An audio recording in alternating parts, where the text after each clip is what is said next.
Dominant Protector. Credit to the author. 781 hanggang 70. Ang mga pangalan po na nandito ay galing sa mga name generator. Kaya kung meron man pagkakatulad sa mga pangalan ng totoong tao o lugar, ito ay tunay na hindi sinasadya. Si Terence ay nahuhumaling sa pag-aaral ng enerhiya sa loob ng kanyang sarili nitong mga nakaraang araw. Nabali niya ang mga braso ng mga lalaki sa pamamagitan ng isang pagsabog ng enerhiya sa tuktok ng konsentrasyon. Sa wakas ay winasak niya ang kanilang mga buto at meridian ng sabay-sabay. Kaya, wala itong kinalaman sa kung saan nila tinamaan si Terence. Ginamit ni Terence ang Art of Dragon Master at bahagyang nakompress ang kanyang panloob na enerhiya. Pagkatapos ay inilipat niya ito sa mga kamao ng mga lalaking iyon. Sa sandaling dumampi ang kanilang mga kamao sa kanya, ang mga resulta ay kaagad. Nabali ang kanilang mga kamao. Siyempre, sinadya lang ni Terence na mag-eksperimento sa kanila at bahagyang piniga ang kanyang enerhiya. Kung hindi, mabali ang kanilang buong braso. Baka sumabog ang buong katawan nila. Ang mga taong ito ay hindi kailanman nagtanim at imposible para sa kanila na mapaglabanan ang pinsala mula sa pagsabog na sandali. Oh! Pwede mo ba akong turuan? Nagseselo si Akira. Kung siya ay kasing husay ni Terence, hindi niya kailangang mag-alala araw-araw. Hindi ko kaya, umiling si Terence. Paf, kuripot. Akira pout na parang bata.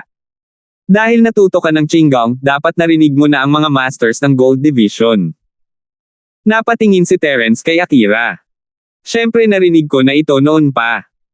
Ang aking master ay isang master ng Golden Class noong bata pa siya, ngunit siya ay nasugatan ng kanyang mga kaaway. Biglang napagtanto ni Akira na hinayaan niya itong dumaan. Paano niya sasabihin ang mga sekretong ito sa isang taong kakakilala lang niya? Paano kung siya ang kaaway ng kanyang amo? Mabilis niyang tinakpan ang kanyang bibig at naalarma siyang tumingin kay Terence. Ha, maaari mong subukan kapag naabot mo ang Gold Division. Baka sakaling matutunan mo ito, ngumiti si Terence. Hindi masyadong binigyang pansin ni Terence ang pagkakakilanlan ni Akira, ngunit labis itong pinapahalagahan ni Akira. No way!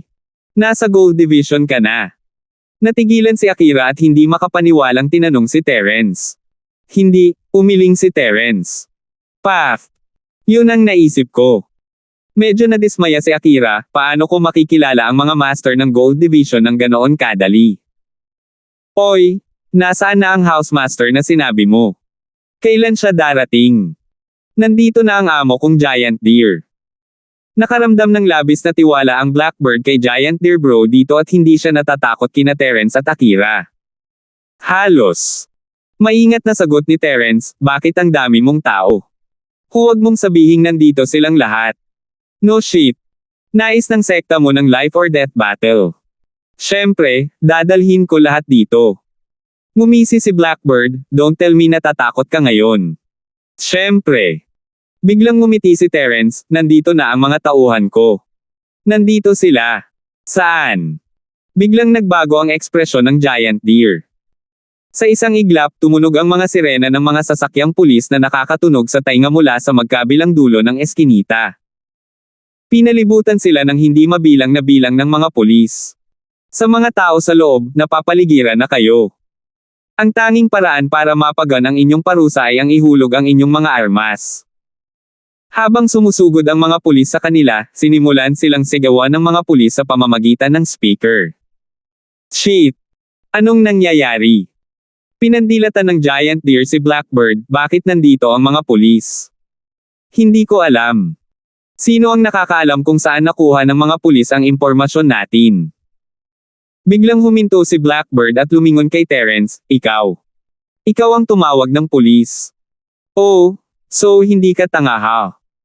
Hindi mapigilan ni Terence na matawa sa galit na ekspresyon ng Blackbird, pero huli na ang lahat. Wala ka nang magagawa. FK. Giant Deer bro, tumawag ng pulis tong brat na to. I'm going to drag him down with US. Nagngangalit ang Blackbird sa galit. Hindi niya akalain na tatawag si Terence ng pulis. Akala niya ay talagang nakahanap si Terence ng mga katulong mula sa sekta ng Feian, ngunit hindi naman talaga ganoon. Mga kapatid, tara na. Tadterin mo siya hanggang mamatay. Utos ng giant deer sa kanyang mga nasasakupan. Gayunpaman, paano nila mahahawakan si Terence? Napapaligiran sila ng mga pulis mula sa lahat ng direksyon, at imposibleng makatakas sila. Mahuhuli sila sa madaling panahon, at ang paggamit ng mga armas ay magbibigay lamang sa kanila ng mas mabigat na parusa. Sino ang magiging tanga para gawin iyon? Kaya naman, nagkatinginan ang lahat kahit narinig ang utos. Hindi mo ba ako naririnig? I said go and kill them. Nagpanik ang giant deer, bibigyan ko ng $100,000 ang sinumang pumatay sa kanila. Naisip ng giant deer na kailangang magpakita ng matatapang na lalaki kung mag-alok siya ng mga gantimpala. Kung hindi siya nag-aalok sa kanila ng mga benepisyo, sino ang unang gagawa ng hakbang? Hindi siya nag-alok ng $10,000 o $20,000, ngunit $100,000. Siyempre, lahat ng mga magnanakaw na ito ay sabik na subukan kung magbibigay siya ng $100,000 na pabuya, ngunit ngayon ay mahuhuli sila ng pulisya. Mahuhuli rin ang blackbird at giant deer, kaya saan sila makakahanap ng $100,000? Kahit na nakuha nila ang pera, saan nila ito gagastusin? Ang sinadyang pananakit ay mas matindi kaysa sa pagnanakaw lamang. Bakit kailangan nila ng pera kung makukulong sila? Kahit na ito ay 1,000,000 sa halip na $100,000, walang sino man ang hanggal na pumatay ng isang tao para dito. Napuno ng mga pulis ang eskinita. Walang makakatakas. Halatang napansin ito ng giant deer at kumuha siya ng kutsilyo sa kamay ng isang magnanakaw, handang palayasin sina Terence at Akira mismo. Ang iba ay natatakot sa mas mabibigat na parusa, ngunit siya ay hindi. Ang giant deer ang pinuno ng organisasyong magnanakaw at ang mga ninakaw na ari-arian at mga kalakal ay lumampas sa 1,000,000,000 ang halaga. Pananagutan din siya ng ilang buhay nang pumasok siya sa mga tahanan para magnakaw. Alam niya na mamamatay siya kapag tumuntong siya sa istasyon ng pulisya. Kaya, hindi na siya natakot at gusto niyang humila ng isang tao pababa habang itinataas niya ang kanyang kutsilyo, sprinting patungo kay Terence. Ang liit mong puki. Makukulong ako, pero hindi kita hahayaang mamuhay ng comfortable. Malupit ang giant deer kung hindi ay hindi siya nakapatay ng tao. Inihagis niya ang kutsilyo sa ulo ni Terence at sumigaw, "Wala akong pakialam kung anong klaseng armor skill ang ginagawa mo, narinig mo ba na matatakot pa rin ang isang tao sa mga blades kahit gaano pa kahusay ang kanilang kung fu?" Oo. Tumango si Terence saka itinaas ang kanyang binti at sinipa. Ang giant deer ay parang saranggola na may putol na mga kwerdas, lumulutang sa hangin sa direksyon na sinipa ni Terence. Isang linya ng kanyang mga kampan ang nataman sa daan, ngunit hindi napigilan ang giant deer hanggang sa matamaan niya ang huling tao sa dulo ng linya bago bumagsak ng husto sa lupa. Marahil ito ay nagkataon, ngunit ang giant deer ay nahulog sa ibabaw ng kutsilyo na hawak ng magnanakaw habang siya ay sumigaw at nahimatay sa sakit. 782. Tumpak na kontrolado ni Terence ang kanyang lakas. Kung gumamit siya ng sobra, tatamaan ng giant deer ang pulis sa likod. Kung gumamit siya ng masyadong maliit na lakas, ang giant deer ay hindi makakarating sa kutsilyo ng tumpak. Ang sipa ni Terence ay nagpa-freeze sa lahat ng underling sa kanilang mga spot. Nakatitig din si Blackbird kay Terence nang may takot at gulat. Ikaw. Di ba Fortress Armor Arts lang ang pinag-practice mo? Bakit ang lakas mo? Nauutal na hindi makapaniwala si Blackbird. Kung sinapak siya ni Terence ng ganito bago dumating ang giant deer bro, hindi ba siya namatay agad? Alam ng Blackbird na nag-practice ng taekwondo ang giant deer noon at maganda ang pangangatawan. Ang giant deer ay lumipad ng mahigit 10 metro mula sa isang pag-atake, paano niya ito makakayanan? Ngayon ay naunawaan na niya na si Terence ay nagpanggap na natatakot, ngunit hindi siya natakot. Ginawa ito ni Terence, upang ganap na mahuli ng pulisya ang organisasyon ng magnanakaw. Napagtanto ng Blackbird na siya ay niloko ni Terence.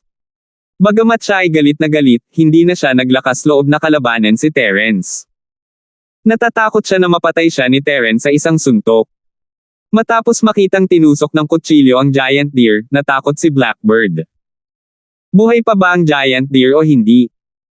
Batid ng Blackbird na ang Giant Deer ay naglakas loob na labanan si Terence at gustong patayin si Terence dahil alam niyang siya ay masentensyahan. Gayunpaman, ang Blackbird ay wala sa parehong sitwasyon ng Giant Deer. Bagamat siya ang pangalawang pinuno ng organisasyon, siya ang pangunahing utak sa likod nito. Wala siyang pinatay, ilang babae lang ang ginahasa niya, at hindi siya hahatulan ng kamatayan dahil doon. Kailan ko sinabing iyon lang ang pinagpraktisan ko? Balik tanong ni Terence sa kanya. Well, natigilan si Blackbird. Naalala niya ang mga salita ni Terence at sa katunayan, hindi kailanman sinabi ni Terence na iyon lang ang kanyang pinagpraktisan. Siya ang hindi naintindihan ni Terence at naisip na si Terence ay hindi marunong lumaban ngunit maaari lamang sa loob ng mga pag-atake.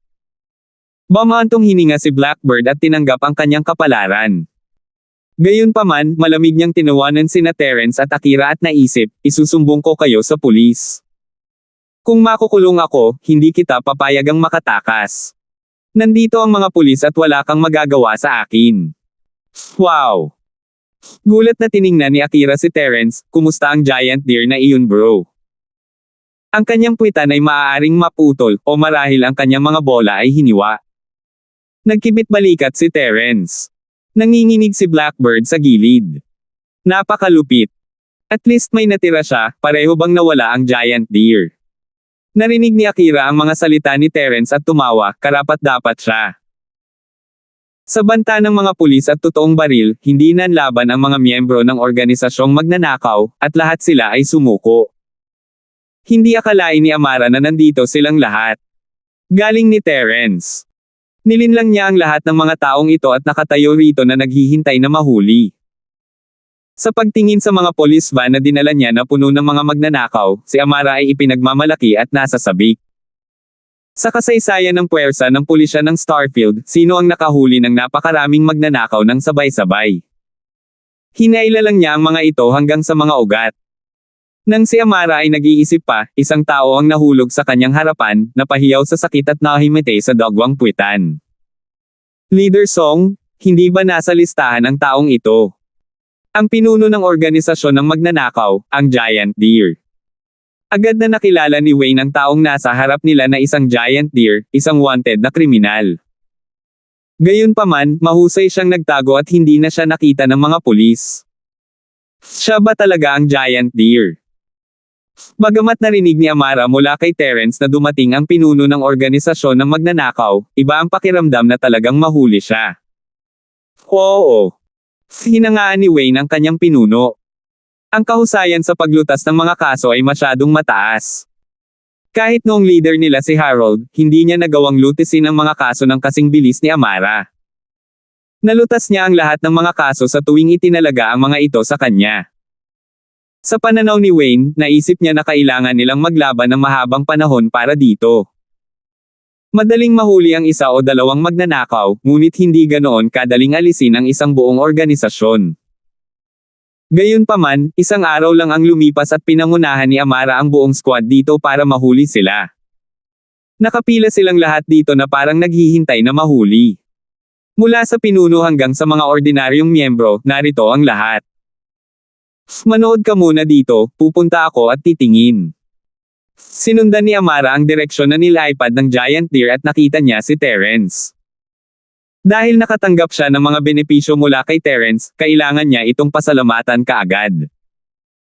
Alam ni Amara na gaano man niya ito kagusto sa kanya, hanggang dito lang iyon. Mawawala sa kanya ang lahat kung gagawin niyang galit si Terence. Sinundan ng pangitain ni Wayne si Amara at nagulat siya nang makita si Terence. Terence, bakit siya nandito?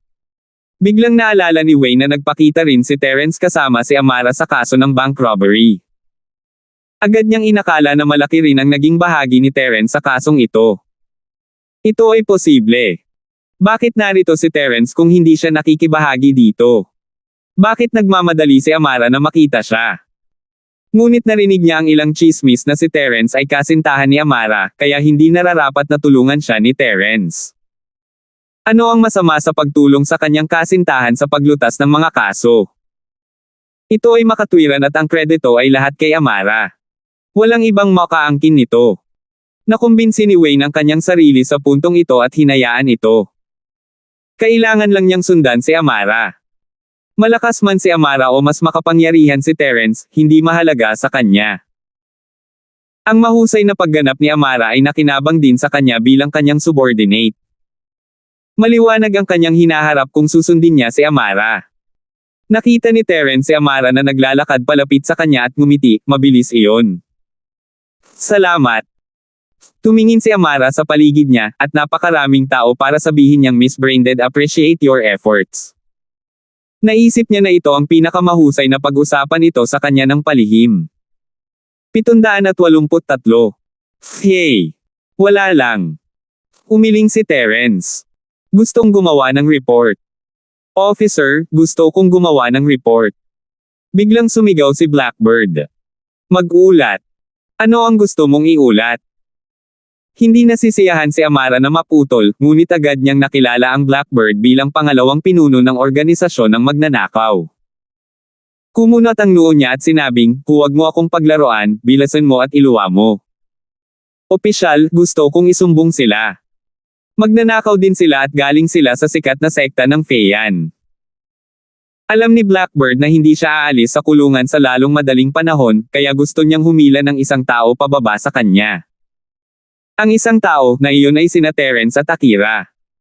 Akala niya ay hindi nakikita ni Amara na magnanakaw ang dalawang iyon dahil mga reporter sila, kaya binalak niyang ilantad ang mga ito. Sektang Feiyan. Natigilan si Amara. Lumingon siya kay Terence at biglang napagtanto na si Akira ay nagtatago sa likod ni Terence. Nakatingin si Amara kay Terence at hindi niya napansin si Akira. Ngayong binalaan na siya ng Blackbird, nadiskubre niya agad siya. Hindi ba iyon ang magnanakaw na gusto niyang hulihin? Palihim na sumigaw si Akira ng hindi maganda nang lumakad si Amara patungo sa kanya. Gusto niyang tumakas ngunit napapaligiran siya ng organisasyon ng magnanakaw, at ang organisasyon ng magnanakaw ay napapaligiran ng mga pulis. Paano kaya siya makakatakas dito? Kaya naman, nagtago si Akira sa likod ni Terence at nanalangin na sana ay hindi siya mapansin ni Amara. Sa katunayan, hindi niya talaga napansin si Akira at kinausap si Terence dahil inaakala niyang bahagi si Akira ng organisasyon ng magnanakaw. Natuwa si Akira na tumakas, ngunit iniulat siya ng Blackbird kay Amara. Galit na galit si Akira at gusto niyang basagin ang isa pang bola na iniwan ng Blackbird. Oo, si Akira iyon mula sa sekta ng Feiyan, ang babaeng iyon. Nakita ng Blackbird na nagulat si Amara at naisip na hindi niya kilala kung sino si Akira. Mabilis niyang ipinakilala, ang sekta ng Feiyan ay isang sikat na organisasyong pagnanakaw din. Ang babaeng ito ay isa sa pinakaaktibong magnanakaw sa sekta. Hindi lang siya nagnanakaw, kundi kumukuha rin sa ibang mga organisasyon. Mahigit $100,000 ang kinuha niya sa organisasyon ng magnanakaw ko. Ang lalaking nakatayo sa tabi niya ay boyfriend niya. Parte rin siya ng sekta ng Feiyan. Ibinulsa ng Blackbird ang bawat krimeng ginawa ni Akira habang kinasusuklaman niya ito. Gusto niyang maghayganti noong unang ngunit ngayon ay nahuli na siya bago niya magawa ang kanyang layunin. Kaya naman, sinubukan niya ang lahat para mahuli siya ng mga pulis bago siya mahuli. Narinig ni Amara ang mga salita ng Blackbird ngunit nakasimangot. Kailan pa sumali si Terence sa sekta ng Feiyan at kailan siya naging asawa ni Akira? Nalungkot si Amara sa naisip. Hindi ba maswerte si Akira na naging boyfriend niya si Terence? Bakit ang mga babaeng ito ay mas mapalad kaysa sa kanya? Sinubukan niya ng husto, ngunit tinawag lang siya ni Terence na Miss Brainless. Ngunit, tinulungan ni Terence si Akira pagkatapos lang niya itong makilala. Nakaramdam ng kawalan ng timbang si Amara at pinandilatan niya si Akira. You Akira, hindi mo naisip na mahulog sa aking mga kamay, hindi ba? Amara sis, ako ang reporter ngayon. Kung wala ako, hindi mo mahuhuli ang napakaraming magnanakaw, tama? Wika ni Akira habang pasulyap-sulyap sa paligid at sinubukang humanap ng daanan ng pagtakas. Nang makitang kilala ni Terence si Amara, hindi na siya umasa kay Terence at inilagay ang lahat ng kanyang pag-asa sa kanyang sarili, tinitingnan kung kaya niyang tumakas. Reporter. Pero isa rin si Blackbird. Hindi ka ba niya ni-report? Hindi natinag si Amara. Si Akira ay isang kriminal at siya ang may pananagutan na parusahan siya ayon sa batas. Si Akira ay nasa listahan ng hinahanap sa loob ng mahabang panahon. Maraming mayayaman at makapangyarihang tao ang dumating upang iulat siya habang ninakawan niya sila at binugbog pa sila. Pinahahalagahan ni Amara ang mga kasong ito at nagsagawa ng ilang operasyon upang mahuli siya. Gayunpaman, si Akira ay isang dalubhasa sa Qinggong at siya ay tumataka sa bawat pagkakataon. Kahit na siya ay isang master ng Gold Division, hindi niya naabutan ang Qinggong ni Akira. Ang Qinggong ni Akira ay tila isang kakaibang kasanayan dahil hindi siya sanay sa martial arts, ngunit kaya niyang tumakbo ng mas mabilis kaysa sa iba. Ang pangalan ni Akira ay mas malaki kaysa sa mga organisasyon ng magnanakaw. Walang ibang dahilan kundi magnakaw lamang siya sa mga mayayamang lalaki ngunit hindi tapat. Pinilit ng mga lalaking ito ang mga pulis na hulihin ang salarin. Sa paglipas na panahon, si Akira ay naging isang malaking salarin sa pulisya. Nang ang mga mayayamang taong ito ay nagulat ng mga kasong ito, hindi nila ibinunyag kung ano ang kanilang ginawa noon upang ninakawan ngunit itinuro lamang ang kanilang mga reklamo kay Akira. Hindi alam ni Amara ang motibo sa likod ng mga pagnanakaw ni Akira at sa makatuwid ay nakita siya bilang isang magnanakaw na nagnakaw lamang ng mayayamang lalaki. Pero, buntong hininga. Sige, aaminin ko sa pagkakataong ito at sasama ako sa iyo. Malungkot na ibinaba ni Akira ang kanyang ulo at dahan-daang naglakad patungo kay Amara na para bang pinapasok niya ang kanyang sarili. Gayunpaman, bago niya natapos ang kanyang pangungusap, ang bilis ng kanyang mga hakbang ay nagbago at mabilis na lumipad sa paligid ni Amara, tumatakbo sa kabilang direksyon. Matagal nang pinag-aaralan ni Akira ang kapaligiran at sa likod ni Amara, isang landas ang binuksan ng katawan ng giant deer. Kung tumakbo si Akira sa landas na ito, posibleng makatakas. Kung tutuusin, lahat ng mga pulis na iyon ay abala sa pagpasok ng mga magnanakaw sa mga van at hindi nila mapapansin ang kanyang pag-alis. Sa oras na napagtanto nila ito, huli na ang lahat. Saan ka pupunta? Malamig na tumawa si Amara at hinampas ang likod ni Akira. Ilang beses nang sinubukan ni Amara na labanan si Akira at alam niya ang personalidad ni Akira. Hindi maniniwala si Amara na kayang tanggapin ni Akira ang pagkatalo dahil siya ay isang tusong tao. Susubukan niyang tumakas kahit na may kaunting pag-asa. Hindi siya aamin ng pagkatalo. Si Amara ay nanatiling nakabantay habang siya ay nag-concentrate ng enerhiya sa kanyang braso at handa niyang ibaba si Akira nang siya ay makalapit. Iyon lang ang paraan para maibalik ni Amara si Akira sa istasyon ng pulis. 784. Siyempre, gusto lang ni Amara na pabagsakin si Akira nang hindi siya pinapatay. Kung hindi, maaaring ipanganak muli si Akira o maglakbay sa ibang mundo kung ginamit ni Amara ang kanyang lakas bilang isang Master Division ng ginto. Napasigaw si Akira sa sakit at napaatras ng husto sa lupa. Napaluwa siya ng isang bibig ng dugo at nawala ng malay. Hindi inaasahan ni Terence na biglang kumilos si Amara at sumimangot, bakit mo ginawa iyon? Paano ko siya mahuhuli kung hindi ko muna siya sasaktan? Hindi komportable si Amara habang kinakausap ni Terence si Akira. Sinabi ko sa iyo na hulihin ang mga nasa organisasyon ng magnanakaw, hindi siya. Medyo maganda ang impresyon ni Terence kay Akira. Bagamat hindi siya nakasama ng maraming oras, iginagalang siya ni Terence. Gaano kalakas ang loob at lakas ng loob niya para suportahan ang isang buong bahay ampunan ng mag-isa. Magnanakaw din siya. Tumingin si Amara kay Terence nang matigas ang ulo. Siya ay may moralidad at bagamat siya ay masunurin kay Terence, hindi niya sisirain ang kanyang moral at paniniwala. Nagulat si Terence sa mga ekspresyon ni Amara. Si Amara ay palaging masunurin at mabait sa harap niya ngunit ngayon ay nagpahayag siya ng opinyon na iba sa kanya.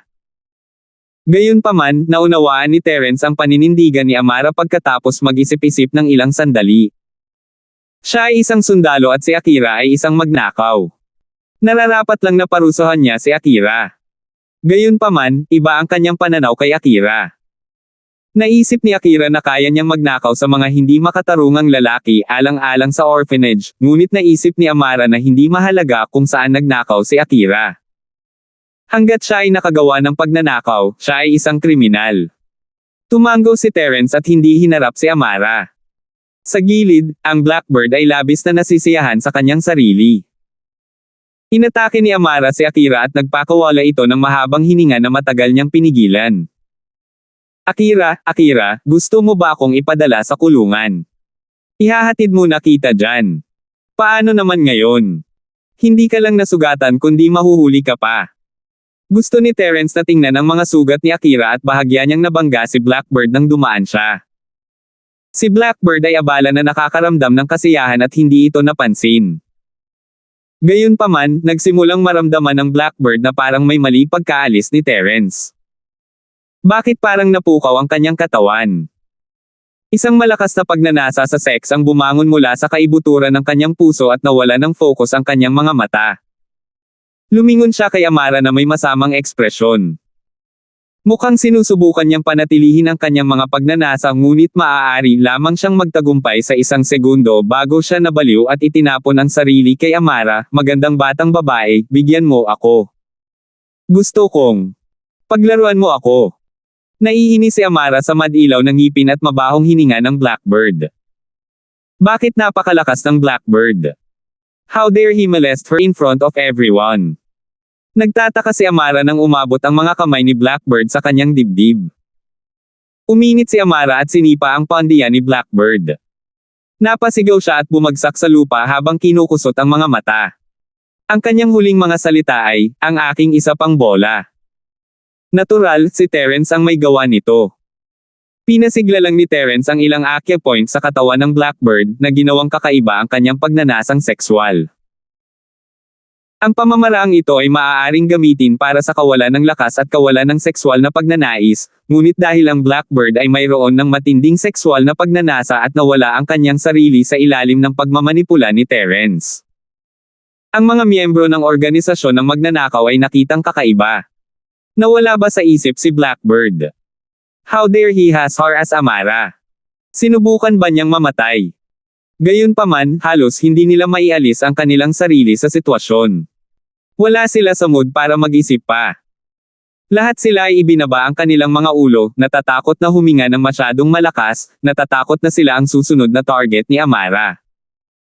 Gayunpaman, halatang ayaw na ni Amara na humaba pa at tumalikod upang ayusin ang isang ambulansya. Nakaayos na si Wayne ng isa para sa Giant Deer, ngunit ngayon ay naroon na sina Akira at Blackbird. Walang pakialam si Terence kung buhay o patay ang Blackbird habang papalapit siya kay Akira. Yumuko si Terence at iniunat niya ang kanyang kamay para tingnan ang mga sugat ni Akira. Gayunpaman, biglang binuksan ni Akira ang kanyang mga mata at binigyan si Terence ng isang makahulugang tingin. Nagulat si Terence, hindi ka nawalan ng malay. Ayos lang ako. Medyo makakatagal pa ako. Ngumiti si Akira ng malungkot, salamat sa paghihiganti para sa akin. Hulaan ni Akira na si Terence ang may gawa nito kung hindi ay hindi maglalakas loob ang Blackbird na haras ang isang babaeng opisyal sa oras na ganito. Isang pagkilos ng kaiginhawahan, hindi alam ni Terence kung bakit ngunit naawa siya kay Akira. Si Terence ay medyo malamig na tao at walang malasakit sa kanyang mga kaaway at estranghero. Taos-puso lang ang pakikitungo niya sa kanyang mga kaibigan. Gayunpaman, labis siyang naantig kay Akira pagkatapos ng dalawang pagtatagpo. Si Terence ay isang ulila at si Akira ay malamang na isa rin. Kung hindi siya magiging abala sa pagsisikap na suportahan ang ampunan. Sa isang paraan, ang dalawang ito ay magkatulad. Darating na si Amara at kailangan kong mahimatay ngayon. Huwag mo akong ilantad. Biglang kumurap si Akira at ikiling ang kanyang ulo sa isang tabi, nawala ng malay sa lupa. Hindi siya tinulungan ni Terence dahil hiniling niya sa kanya na huwag. Ginabayan ni Amara ang Medex patungo kay Akira at mabilis na lumipat si Terence sa gilid. Tinulungan ni Amara ang mga doktor at nurse na buhatin sina Akira at Blackbird papunta sa stretcher, inilipat sila sa ambulansya. Ang organisasyon ng magnanakaw ay halos lahat nahuli. Ang hindi pa nahuhuli ay hindi ng ahas na tumakas dahil may mga pulis na may mga totoong baril at bala na nakapalibot sa kanila. Hindi sila makatakas kahit gusto nila. Ang mas magandang opsyon ay hintayin ang mga pulis na arestuhin sila. Paano mo siya nakilala? Nakita ni Amara na sinundan siya ni Terence at tinanong niya ito sa mahinang boses. Sinulyapan ni Terence si Amara nang hindi nagpapaliwanag. Medyo komplikado itong ipaliwanag dahil nagsimula ito sa lalaking palaboy na nakilala niya noong nakaraan at hindi siya nag-abalang ikwento ang lahat. Mali ang pakiramdam ni Amara ngunit nag-aalala rin siya. Sinisisi ba siya ni Terence sa labis na pagtatanong? Sa katunayan, marami siyang hinihiling kay Terence, at umasa siya kay Terence sa halos lahat ng kaso. Paano kung naisip ni Terence na nakakainis siya sa sobrang daming tanong? 785. Hindi maintindihan ni Amara kung ano ang napakaganda tungkol kay Akira. Siya ay isang magnanakaw lamang, kaya bakit si Terence ay nagmamalasakit sa kanya? Sa sandaling ilalagay na ang stretcher ni Akira sa ambulansya, bigla siyang tumalon mula sa stretcher at ikanaway ang kanyang mga kamay kay Amara. Amara sis, Palm. Aalis na ako. Ang ambulansya ay nakaparada sa labas ng lugar na tinataka ng mga pulis ng tape, kaya walang gaanong pulis na nagbabantay dito. Ang iilang tao na nandoon ay naroon lamang upang tumulong sa mga doktor at nurse. Walang sino man ang mag-iisip na ang isang malubhang na sugatan na pasyente ay maaaring tumakas. Yu Akira. Tumigil ka nga dyan. Ang ilong ni Amara ay baluktot dahil sa galit. Masyadong tuso si Akira. Nagkunwari siyang walang malay para bantayan bago tumakbo palayo. Malinaw na huli na para kumilos si Amara. Bagamat nasugatan si Akira, hindi biro ang kanyang chinggang. Nagsisi si Amara na hindi niya inilagay ang kanyang buong kapangyarihan sa kanyang kamao. Hindi niya masyadong nasaktan si Akira, na nagbibigay sa kanya ng pagkakataong makatakas. Sa katunayan, hindi ito naintindihan ni Amara. Sa katunayan, si Akira ay nasugatan ng husto. Kahit na hindi niya ginamit ang kanyang buong lakas, hindi lahat ay makatiis sa pag-atake ng isang master ng Gold Division. Maaaring makatakas si Akira na may ganitong mga sugat ay dahil sa mga paniniwala sa loob ng kanyang puso. Nang mahuli siya ni Amara, wala siyang pakialam na makulong, ngunit paano ang mga bata sa orphanage? Mariing itinikom ni Akira ang kanyang mga ngipin at tumakas. Ang pananagutan sa pagbibigay ng pagkain at tirahan para sa mga batang iyon ay isang mabigat na pasanin, at hindi siya makakagawa ng kahit isang maling hakbang. Amara sis, magkita na lang tayo mamaya. Kahit na parang may sakit siya, masaya ang boses niya. Matagumpay niyang nakatakas muli mula sa Amara. Yu Akira, tandaan mo ito. Bubugbugin kita hanggang mamatay sa susunod. Galit na galit si Amara at pinandilatan si Akira. Hindi na nakipagtalo si Akira sa pagkakataong ito. Alam niya ang kanyang pinsala at pinilit siya ng kanyang mga paniniwala na suportahan ang kanyang sarili at tumakbo patungo sa ampunan. Naantig si Terence at sinabing, susundan ko siya at tingnan kung kumusta siya. Mahuhuli mo ba siya? Natuwa si Amara dahil naisip niyang tutulungan siya ni Terence na mahuli si Akira. Hindi. Masama ang kalagayan niya, natatakot ako na mapatay mo siya, sagot ni Terence at umalis. Galit na tinapakan ni Amara ang kanyang paa. Siguradong mahuhuli ni Terence si Akira, ngunit nagpasya siyang huwag gawin kundi suriin ang mga sugat nito. Gayunpaman, hindi siya maaaring makialam sa mga aksyon ni Terence. Kahit nagalit siya, hindi niya kayang labanan si Terence. Lihim na sinundan ni Terence si Akira ngunit nakita niyang tumakbo si Akira patungo sa barong-barong na bayan. Kailangang aminin ni Terence na siya ay napakabilis. Kung wala siya sa Mystic Division at medyo mabilis, hindi sigurado si Terence na maaabutan niya si Akira. Sa isang iglap, dumaan si Akira sa mga eskinita sa barong-barong pagdating sa isang mabahong orphanage. Itinulak niya ang gate at agad na bumagsak sa lupa at hindi na muling makabangon habang ginagamit niya ang lahat ng kanyang lakas para makatakas. Hinangaan ni Terence ang pagtitiis ni Akira. Napakalayo niya rito ngunit nakarating siya dito gamit ang huling beat ng kanyang lakas, na medyo bihira at mahalaga. Ito ay isang medyo pagod na bakuran. May isang itim na kahoy na karatula na may puting mga sulat sa harapan ng bakuran. Ngunit dahil luma na ito, medyo may batik-batik na ito.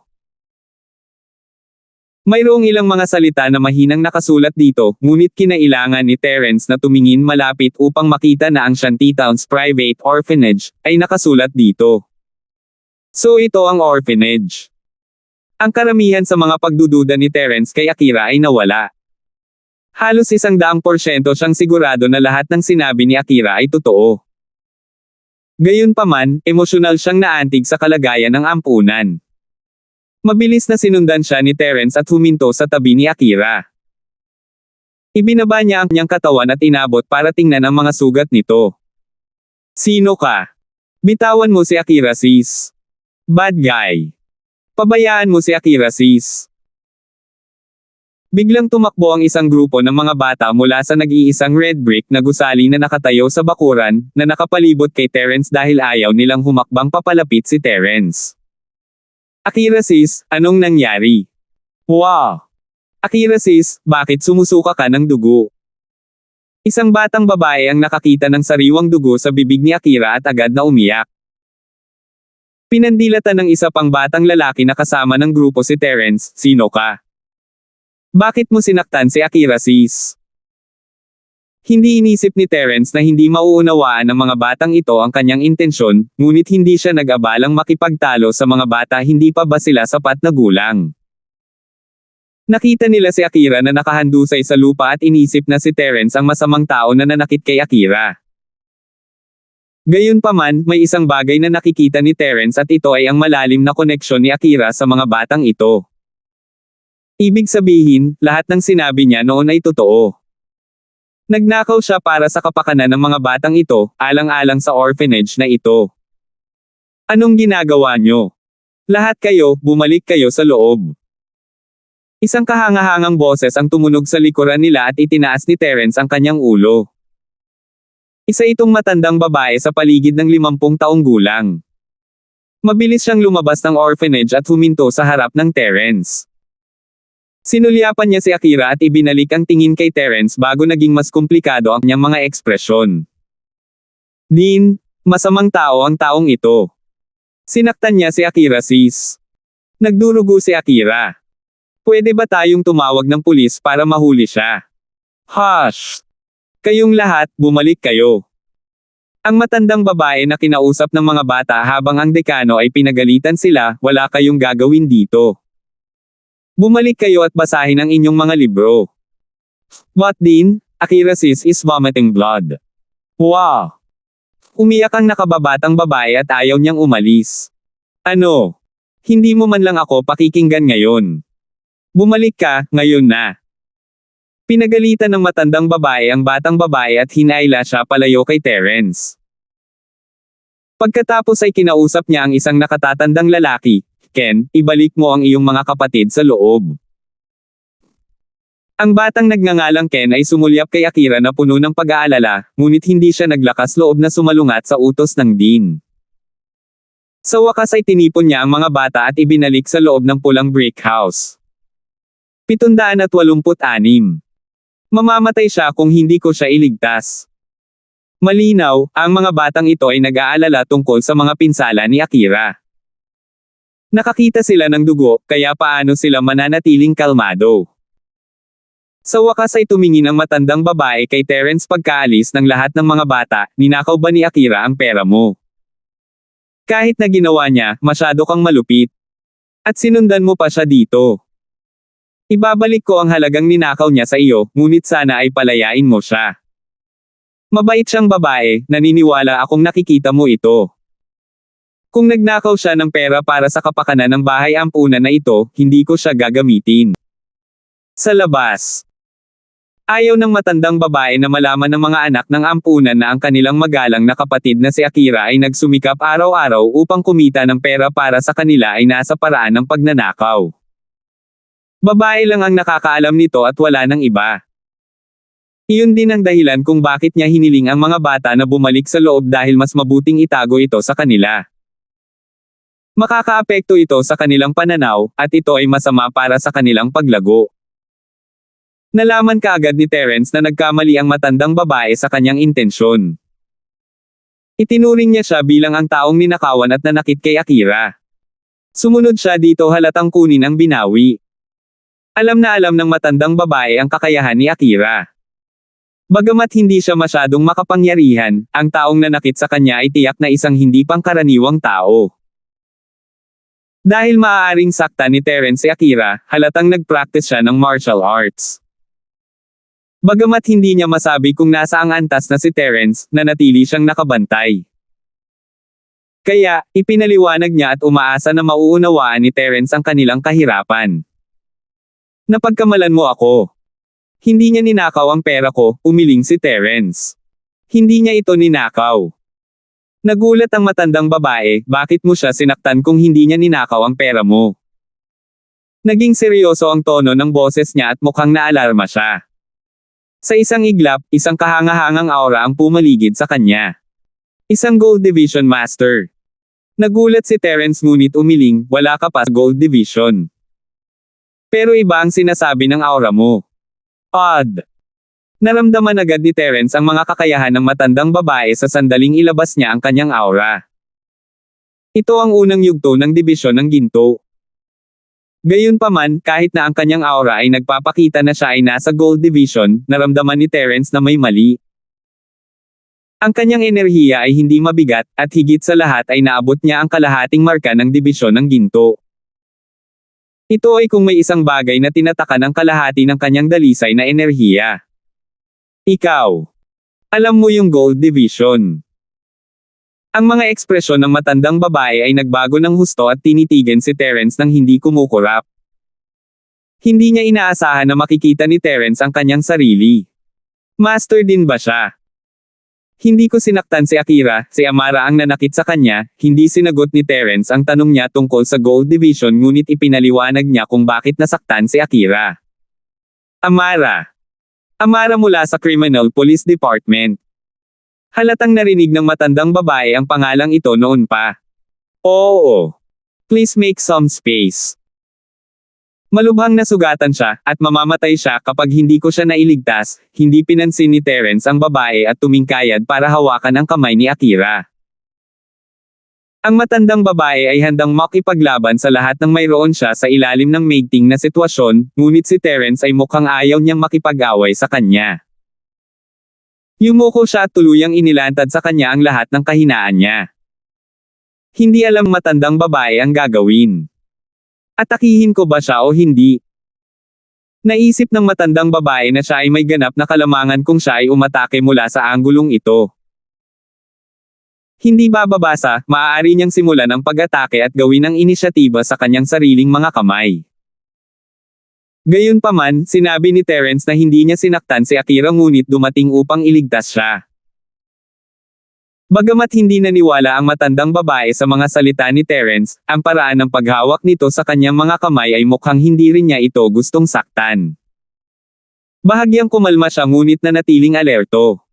Sinuri ni Terence ang mga sugat ni Akira. Ang pag-atake ni Amara ay nagpalipat lamang ng mga panloob na organo ni Akira, at maaari siyang gumaling pagkatapos magpahinga ng ilang panahon. Gayunpaman, ginamit ni Akira ang huling bahagi ng kanyang lakas at tumakbo pabalik sa orphanage, na nagtulala sa kanyang sitwasyon. Nagkaroon siya ng mga internal injuries at kung hindi ito ginagamot, maiiwan siya ng mga natitirang epekto kahit na siya ay gumaling. Hanapin mo ako ng tahimik na kwarto at huwag mong hayaang may mang-istorbo sa akin. Binuhat ni Terence si Akira at inutusan ang matandang babae. Ikaw. Ililigtas mo ba talaga siya? Natural na hindi naniniwala ang matandang babae kay Terence dahil ito ang una nilang pagkikita. Hindi niya alam kung ano ang relasyon ni Akira kay Terence kaya nag-alinlangan siya. Kung kaya mo siyang gamutin, hahayaan kitang gawin ito, walang pakialam na sagot ni Terence. Ako. Paano niya nalaman kung paano gamutin ang mga pinsala? Kung wala si Terence, ang una niyang desisyon ay ang pagpapadala kay Akira sa ospital. Marahil ay nasigla ang mga sugat ni Akira nang buhatin siya ni Terence. Nang nag-aalangan ang matandang babae kung dapat ba siyang maniwala kay Terence o hindi, nagising si Akira at nahihirapang imulat ang kanyang mga mata. Nang makitang karge-karge siya ni Terence, natigilan siya saglit at sinabing, mabait ka talaga. Pinapapunta mo ba ako sa ospital? Sinundan ba ako ni Amara? Akira, anong nararamdaman mo? Hindi inaasahan ng matandang babae na madyay gising si Akira at nagtanong sa tuwa. Master. Pilit na ngumiti si Akira, ayos lang ako. Inatake ako ni Amara. Muling nahimiti si Akira matapos ang kanyang pangungusap. Akala niya ay tiyak na ililigtas siya ni Terence at narito ang Dean. Hindi na niya kailangang pilitin ang sarili. Narinig ng matandang babae ang mga salita ni Akira at nakitang wala siyang anumang galit kay Terence. Sa wakas ay pinahinga niya ang kanyang puso at ginabayan si Terence sa isang bakanteng silid. Ito ang kwarto ni Akira, hiwalay ito sa mga bata. Walang sino man ang dapat na makaistorbo sa iyo dito. Ngunit mailigtas mo ba talaga siya? Kumunat ang noo ni Terence. Dahil ang matandang babae na ito ay Panginoon ni Akira, at siya ay tunay na nagmamalasakit sa kanya, sinubukan ni Terence na huwag kumilos na masyadong naiinip. Kaya ko. Umalis ka muna, sagot ni Terence. Ngunit, ang matandang babae ay hindi gustong gawin iyon dahil hindi niya lubos na pinagkakatiwalaan si Terence. Natatakot siya na sakta ni Terence si Akira. Si Akira ay medyo maganda at si Terence ay maaaring magkaroon ng masamang pag-iisip. Paano kung may ginawa siyang mali kay Akira nang wala itong malay? Kung alam ni Terence ang iniisip niya, matatawa lang siya ng mapait. Maaari kang manood kung gusto mo, hindi siya itinaboy ni Terence. Dahil nasa Gold Division siya, dapat niyang makita kung paano niya ililigtas si Akira. 787. Sa nakalipas na ilang araw, naging masaya si Terence gamit ang kanyang purong enerhiya para iligtas ang iba. Maliban sa mga pathological na pagbabago ng mga organo, tulad ng sakit sa puso ni Edmund Lane, ang kanyang enerhiya ay maaaring magpagaling ng anuman. Kapag pinagaling niya ang mga panlabas na sugat ng iba, ang mga epekto ay lalo na kitang-kita. Tahimik na ginamit ni Terence ang The Art of Dragon Mastery at ang enerhiyang nalilikha sa loob ng kanyang katawan ay patuloy na dumaloy sa katawan ni Akira. Ang mga pinsala ni Akira ay hindi masyadong malala at hindi siya nangangailangan ng malaking lakas, kaya hindi naramdaman ni Terence ang pagkahapo.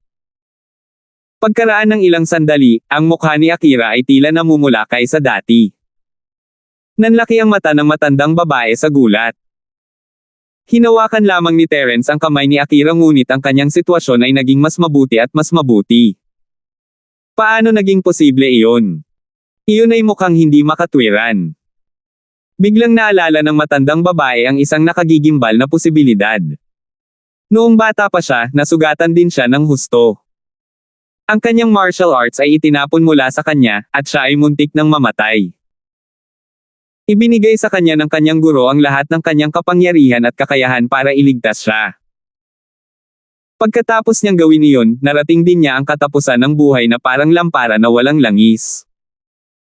Pinahahalagahan ng matandang babae ang kanyang Panginoon at dahil dito, natutunan niya ang hindi maisip na paraan ng pagpasa ng kapangyarihan ng isa sa isa pa.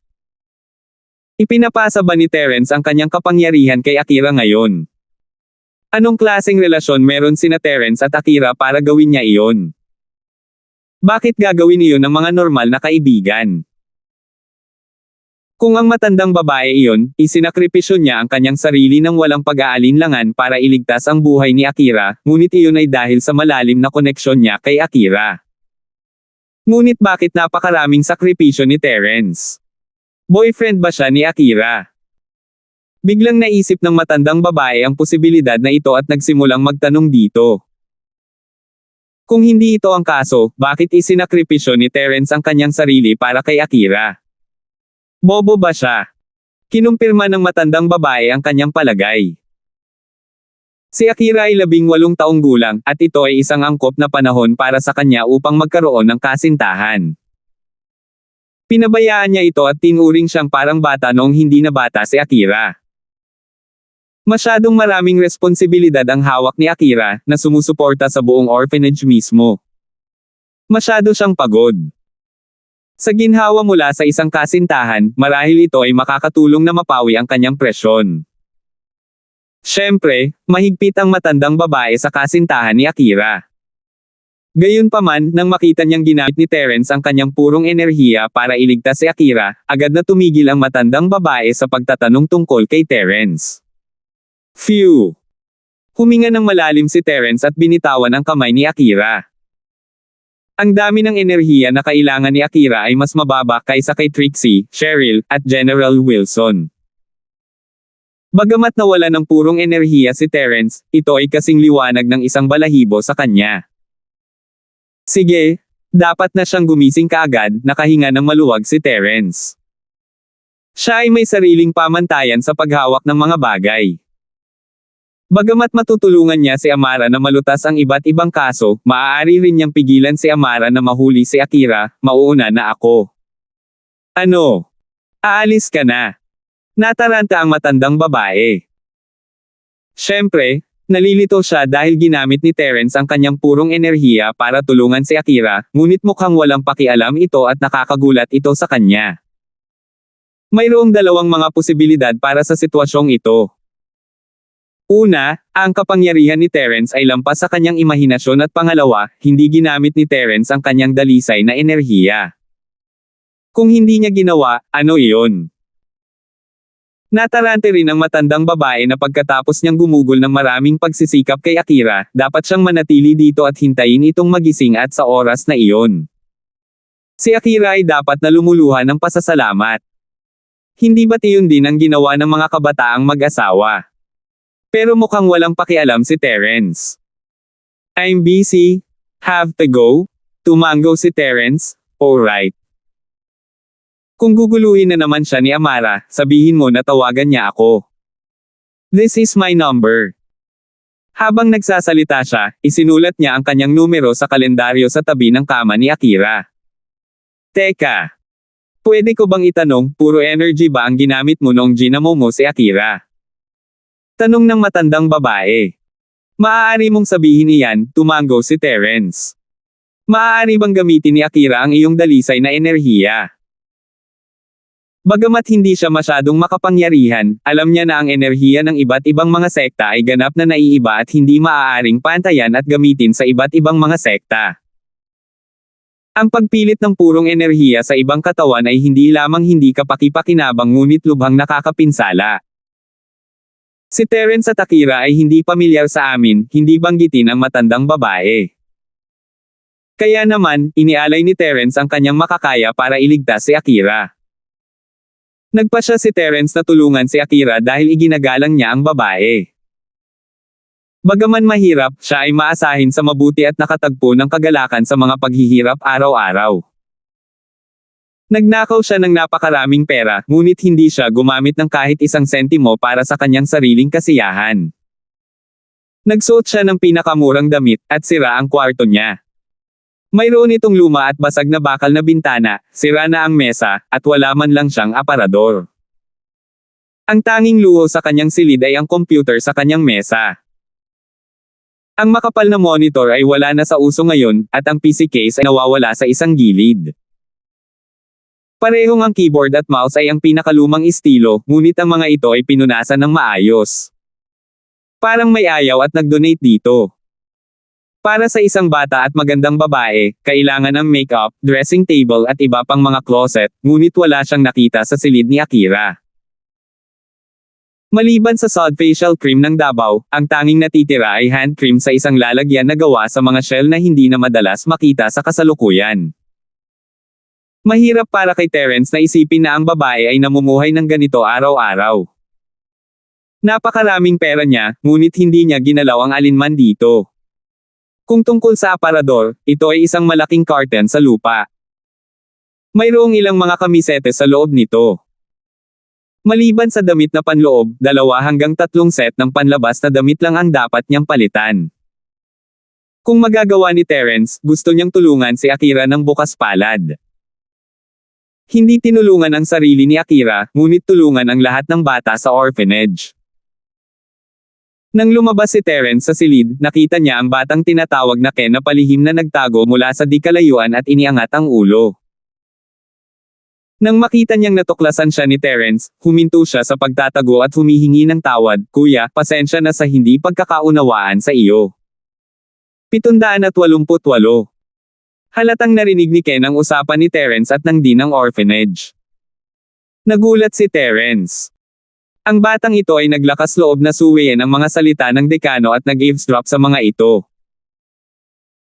Hindi dahil sa hindi nakabantay si Terence kundi dahil wala siyang dapat itago sa pakikipag-usap niya sa Dean, kaya hindi siya nag-abalang pigilan ang iba sa pag-eavesdrop sa kanila.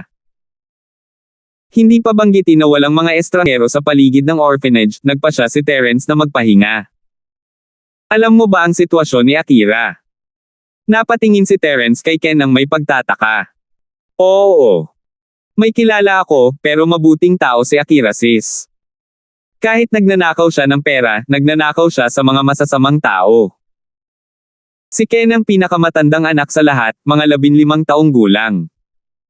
Normal lang na intindihin niya ito. Ay. Can I ask you something? Ano ito? Hindi pinalayas ni Terence ang mga ulila dito at wala siyang pakialam na maglaan ng ilang sandali para kausapin sila. Boyfriend ka ba ni Akira sis? Nahihiya at nahihiyang tanong ni Ken. Nakaramdam ng kakaiba si Terence sa tanong ng bata. Bakit parang nagseselos at naiingit siya? Ang kanyang mga ekspresyon sa mukha ay nagbebenta rin ng kanyang mga intensyon. Natuwa si Terence, gusto mo siya. Napatalon si Ken sa tanong ni Terence, at agad na namula ang mukha nito. Naikuyom niya ang kanyang mga kamao at bumilis ang kanyang paghinga. Iniwasan niya ang pakikipag-eye contact kay Terence at hindi nagtagal, lahat ng mga mature na lalaki sa orphanage ay humahanga kay Akira sis at gusto siyang maging asawa nila. Hindi direktang sinagot ng mga salita ni Ken ang hula ni Terence. Hindi man niya aminin, pareho ang ibig sabihin nito. Ha! Ngumiti si Terence at pinag-aralan ng mabuti si Ken. Mula sa kanyang tangkad, parang wala pa siyang 15 anyos. Siya ay mas mataas 170 centimeters, ngunit ang kanyang batang mukha ay tumambad sa kanyang tunay na edad. Normal lang sa kanya ang magkaroon ng feeling sa mga babae sa ganitong edad. Si Akira ay maganda, at lahat ng mga batang ito ay humanga sa kanya. Hinabol siya ng mga ito na para siyang isang idolo, at ito ay naiintindihan para sa kanila na nararamdaman ito. Don't tell me gumagawa ka ng mga pervert na bagay habang hawak ang litrato niya.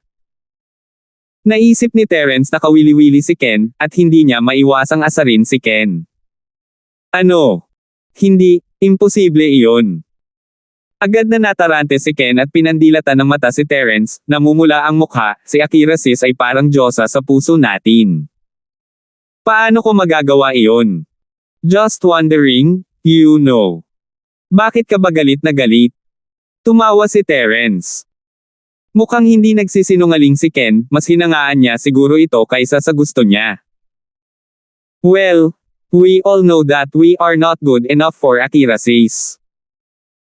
She's kind and beautiful, we hope that she can find a boyfriend who can protect her and give her happiness. Boyfriend who will not let her be so tired every single day. Biglang inangat ni Ken ang ulo niya at tumingin kay Terence, at hindi natin magagawa yon. Kaya mo ba? Ako. Nagulat si Terence at umiling, ikalawang beses ko palang siyang makilala. How? Hindi ka boyfriend ni Akira sis. Nagulat si Ken, kung gayon bakit mo siya niligtas? It's between you as adults. Hindi dapat magtanong ang mga bata. Hindi alam ni Terence kung iiyak ba siya o matatawa at sinubukang paalisin si Ken, bumalik ka at mag-focus ka sa pag-aaral mo. Paglabas ng Dean, makikita natin kung paano kanya papagalitin. Hindi. Pupunta na ako. Natakot si Ken nang banggitin ni Terence ang Dean. Ngumisi siya kay Terence at bumalik sa pulang brick house. Umiling si Terence. Kung tutuusin, bata pa si Ken. Gayunpaman, ang mga salita ni Ken ay nagpakilos kay Terence. Hindi magandang pangmatagalang plano para kay Akira ang patuloy na pagnanakaw. Maaari ba siyang tumulong upang magdala ng ilang mga benepisyo sa bahay ampunan? Hindi gaanong nagustuhan ni Terence ang pagtulong sa iba, ngunit binago niya ang kanyang saloobin sa pagkakataong ito dahil nakaramdam siya ng simpatiya sa mga batang iyon. Sa isang hindi gaanong marangyang silid sa People's First Hospital, si Harry ay nakahiga sa kama na may mga IV fluid habang nagmumura ng malungkot. Kagigising lang niya di nagtagal. Ang matandang lalaki sa morgue na nagtulak ng isang katawan ay natakot sa kanya at siya ay nahimatay. Kinalaunan ay dinala siya nina Samson at Sherwin sa silid. Hindi na nagising si Harry matapos siyang ma-inject ng glucose at gamot. FK, sino ang sinusubukan niyang takutin sa katawan na iyon? Master Ming, gusto mo bang bugbugin namin ni Samson ang matandang iyon para sa iyo? Maingat na tanong ni Sherwan. FK off. Walang kwenta iyan. Ano ang malulutas natin sa pambubugbog sa kanya? Kailangan natin siyang bayaran kung nasugatan siya. Ang tanga mo. Pinandilatan ni Harry si Sherwan. Tama, nasaan si Francine? Dumating ba siya at binigyan ako ng ineksyon? Hindi, ito ay isang napakalalaki at mabangis na babae. Ang kanyang dibdib ay mas malaki kaysa sa aking puwitan. Umiling si Sherwan. Shit! Tanungin mo kung kailan nakashift si Francine at dalhin mo siya sa akin. Utos ni Harry, hindi ako maaaring sipon ng walang kabuluhan. Hindi lang ako nagdurusa, ngunit kailangan ko ring magbayad para dito. Sino ang dapat kong itanong? Wala akong kakilala sa ospital, hindi ito tulad ng East Sea dito. Napabuntong hininga si Sherwan. Master Ming, wala kaming alam dito. Kailangan mo bang sabihin sa iyo na maaari mong gamitin ang pera para suhulan sila? Magtanong ka sa taong may alam tungkol sa mga suhol ng pera. Malungkot na napagalitan ni Harry, tulad ng Moldita na babaeng nabanggit mo noon. Bigyan mo siya ng pera at hindi ako naniniwalang hindi niya sasabihin sa iyo ang tungkol dito. Ito. Totoo.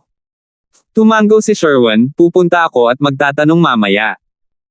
Bago natapos ni Sherwan ang kanyang pangungusap, bumukas ang pinto sa silid. Pumasok ang babaeng binanggit nila noon at umungal. Gising na ba ang pasyente? Oo. Tita, nandito ka ba para mag-check? Gustong magtanong ni Sherwan sa kanya at naging magalang. Anong pinagsasabi mo? Sinong tita? Hindi pa nga ako kasal eh. Pinandilatan ng nurse si Sherwan at halos sampilan siya. I'm so sorry, hindi ko alam na ganito kakaganda hanggang sa nilapitan kita. Tumalon si Sherwan at agad na binago ang kanyang sinabi, mayroon akong masamang paningin, patawarin mo ako. Tama. Pinandilatan ng babae si Sherwan at nilapitan si Harry, hindi mo ba nahahanap ngayon? Ano ang problema ng mga kabataan ngayon? Na-hospital ka dahil sa isang maliit na sipon. Magaling ka na. Makakaalis ka na ngayon. 789. Pwede pa ba akong magstay ng 2 araw pa? Bulong ni Sherwan, nurse, pwede ba kitang makausap ng pribado? Speak with me privately. Kung may sasabihin ka, dito mo na lang sabihin. I am very busy. Hindi maganda ang impresyon ng mga nurse kay Sherwan dahil tinawagan niya ang kanyang tiyahin noon. Dinukot ni Sherwan ang kanyang kamay sa kanyang bulsa at kumuha ng ilang daang dolyar. Hindi niya alam kung saan napunta ang wallet niya kaya wala siyang masyadong pera. Sa isang mabilis na sulyap, may natitira pang 400. Ang karamihan ng pera ay nagbago, at wala siyang sapat na oras upang mag-withdraw ng mas maraming pera mula sa bangko. Sa pamamagitan nito, nagpatuloy siya sa pagsasalita, nurse, maaari mo bang tugunan ang aking kahilingan? Ano ang ibig sabihin nito? Napanood mo na ba ang napakaraming X-rated na mga video sa Japan? Ako ay isang tamang tao. Huwag mo akong ihalo sa iyong mga pervert na pantasya.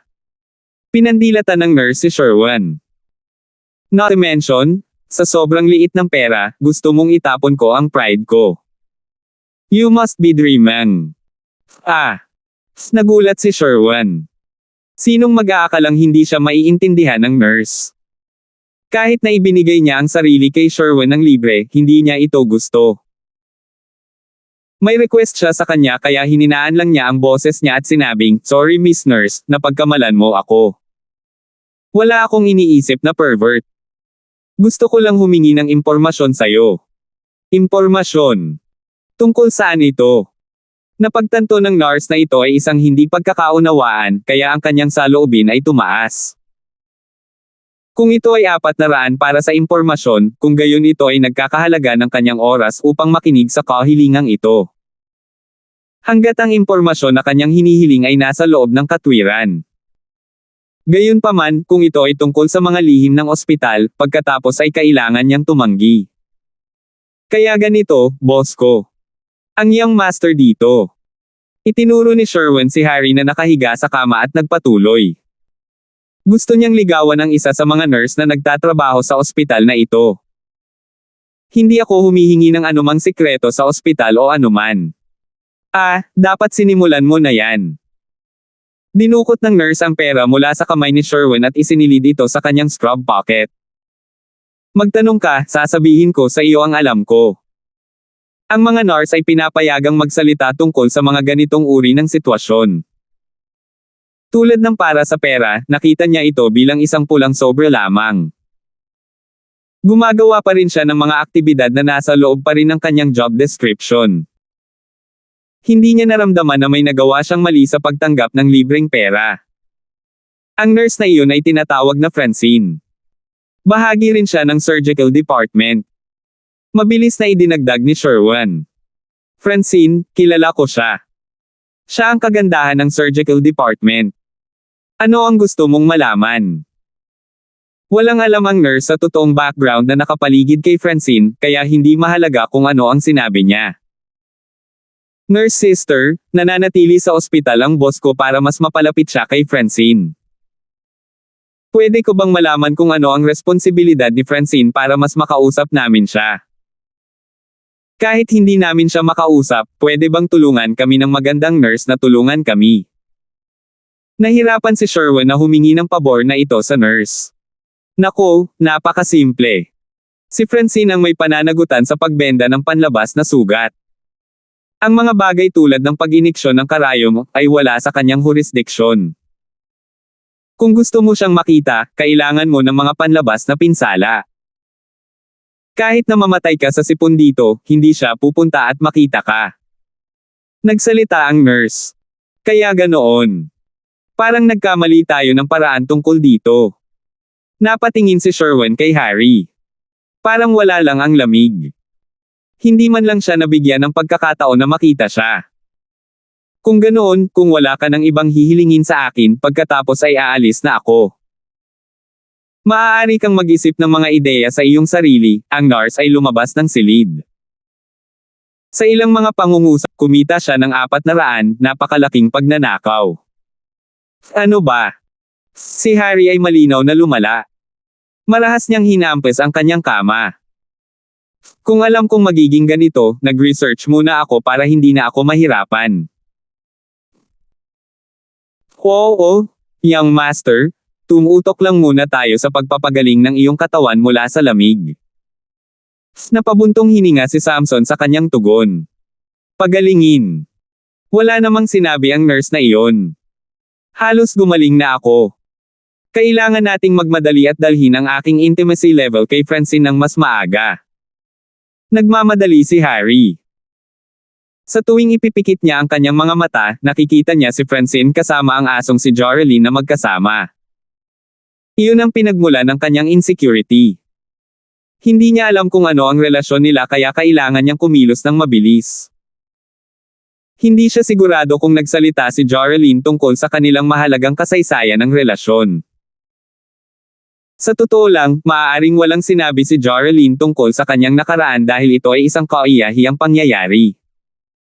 Walang sino mang nasa tamang pag-iisip ang umamin. Ngunit, pagkatapos ay muli, ang asong babae ay medyo psychotic.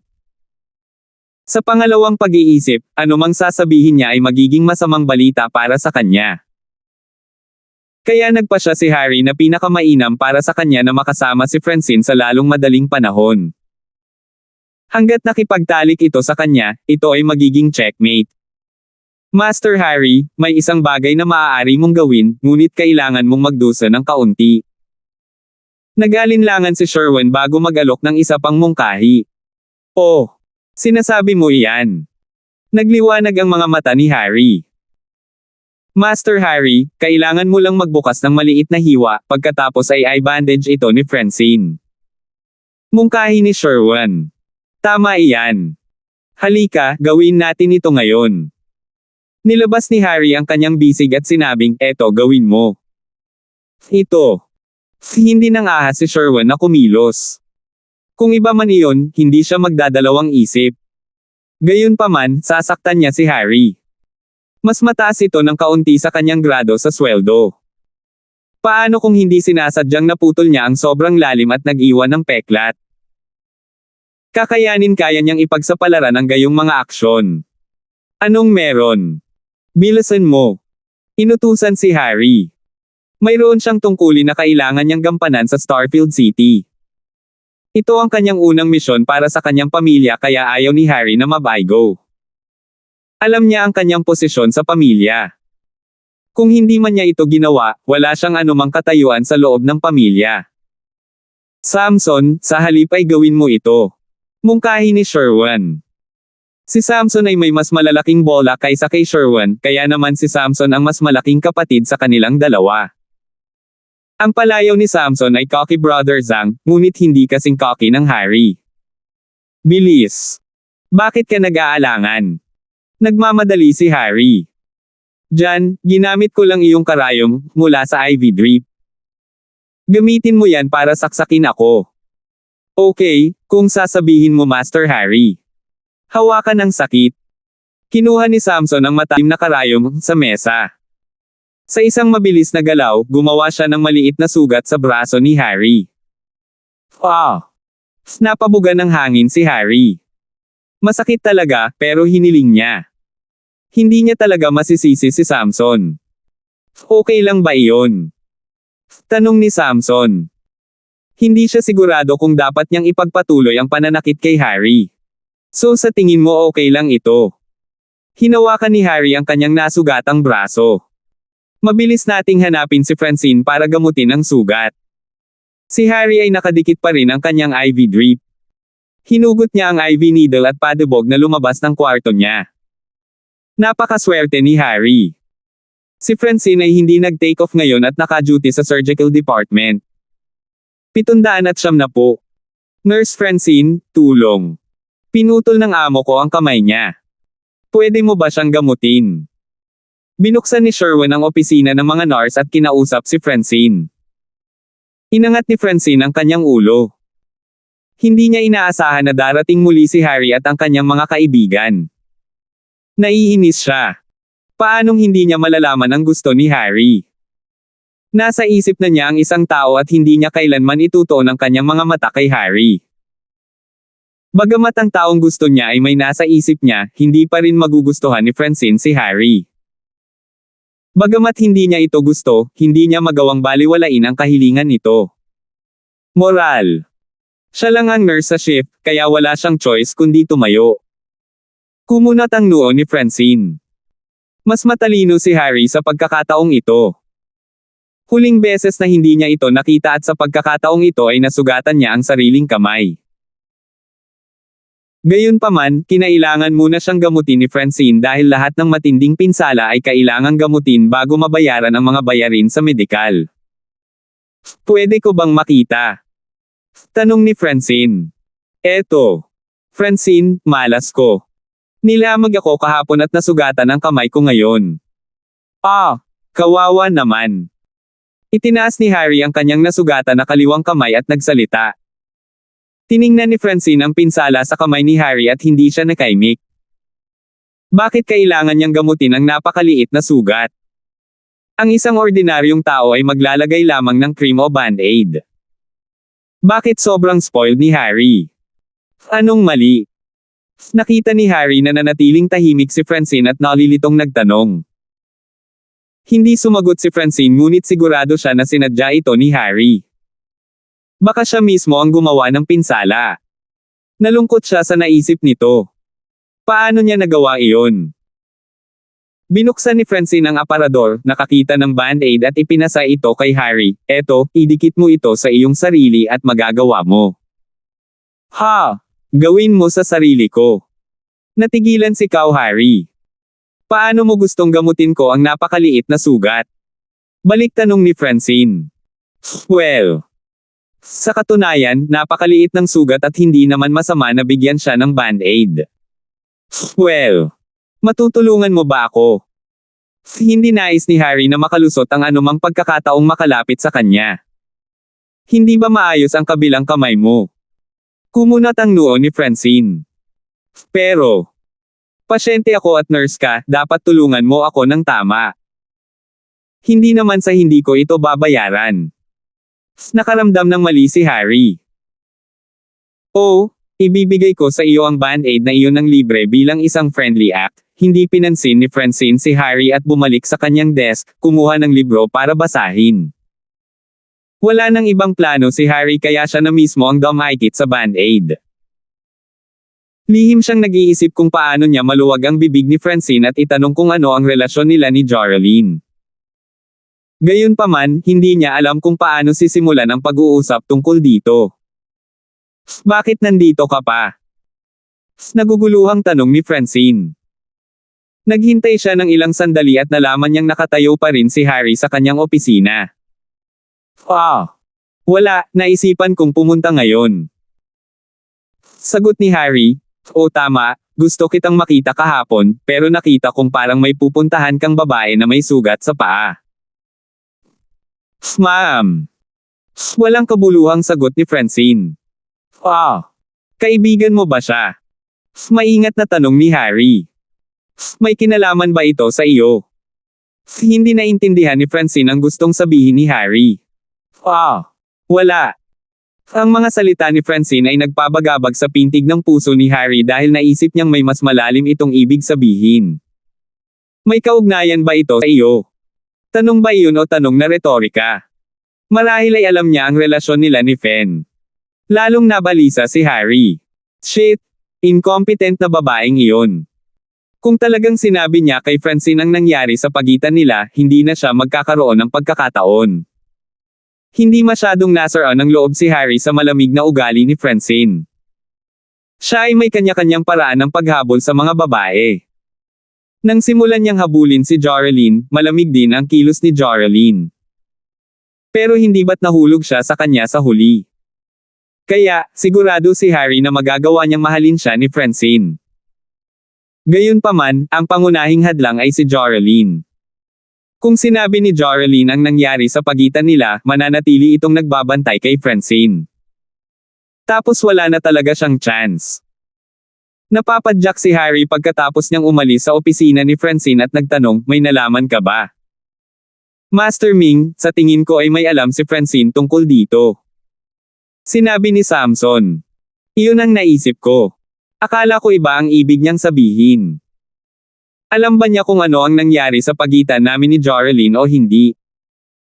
Nadismaya si Harry ngunit hindi niya maitanong ng diretso si Francine. Master Ming, sa tingin ko ay hindi niya alam kung ano ang nangyari sa pagitan mo at ni Joralyn, umiling si Sherwan. Bakit ganyan ang tingin mo? Agad na nagbago ang mga ekspresyon ni Harry.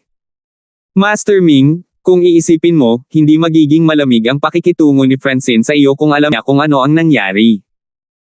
Dapat kagalitin ka niya kung alam niya. Sa unang pagkakataon na tinanong mo siya tungkol kay Joralyn, hindi lang siya sasagutin ng imam kung alam niya ang nangyari, hindi ka ba niya kinukutya? Sinuri ni Sherwan. Iyan ang akma. Tumango si Harry at nakahinga ng maluwag, mabuti naman. Walang problema kung hindi alam ni Francine ang tungkol dito. Master Ming, hindi tayo maaaring magpakawalan ng bantay. Kahit na hindi niya alam ngayon, marahil malalaman niya pagkatapos na gumugol ng mas maraming oras kay Joralyn. Kailangan nating kumilos sa lalong madaling panahon. Mungkahi ni Sherwan. Ma'am, hindi ba napag-usapan natin ito kanina?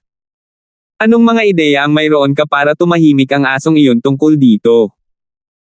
Nag-aalala pa rin si Harry sa pagbuhos ni Joralyn ng tsaa. Kung hindi niya ito kinuha, isa siyang time bomb.